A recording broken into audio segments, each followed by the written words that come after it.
over to the ACH app. So the ACH app is going to function the same way. They can choose to hover over to learn more, activate from this area if they'd like, or they can choose to activate from this front screen. So I'm just going to choose to activate here. And this is going to let me know that it's redirecting me to the ACH.com site. And this is just so that the merchant may set up a username with the ACH.com site. The ACH.com site is obviously what we use today before the integration. However, because everything is now integrated, the ACH.com site is really only going to be used in case of rarities, like a file upload, which is typically done in the initial phases of starting to process, or pulling maybe a rare report. So just know that that's the reason we've done this, is so that we can go ahead and get them access to that, but they will be taken right back to MX Merchant when they're done. So any pricing is going to be shown here like you see. They're advised that they will be taken to the ACH.com site. And if you're not already familiar with our ACH services, I just want to mention that we have expert support from multiple AAPs, or what we call accredited ACH professionals, on staff.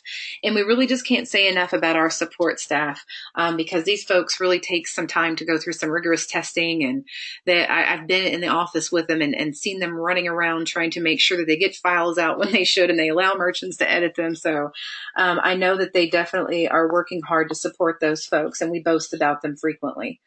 Also, real-time reporting, ability to submit telephone, web, B2B, and face-to-face ACH transactions. We're all going to see that.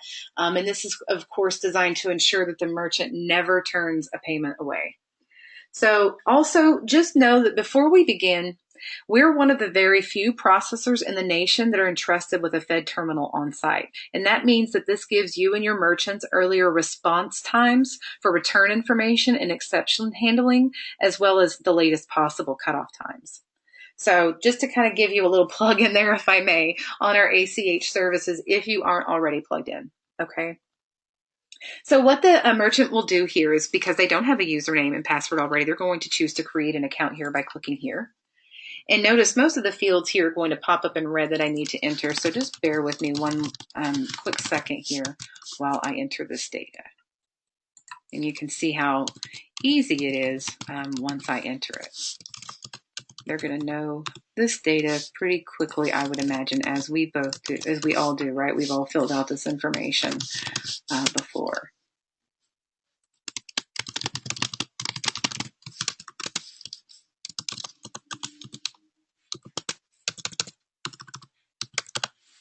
So you can see all of the screens now show that it looks as though I've entered all of the information correctly. So we're just on step 1, quick and simple sign up. We click next, and now we're going to be taken to step 2. And this really just is going to provide them with the pre-approved check processing parameters.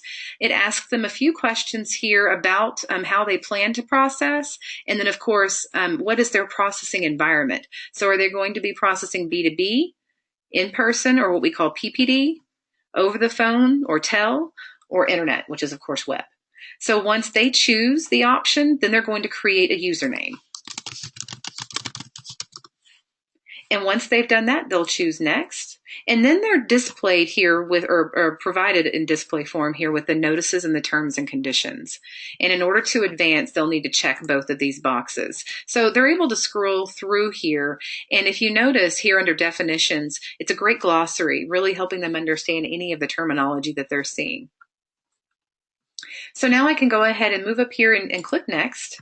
And now I'm informed that I'm about to install ACH.com and that I'm also going to get, I'm going to have the ability to create ACH payments, view reporting, and view ACH billing details. So I'm going to click install, and it just asks me to wait for a moment while it does that.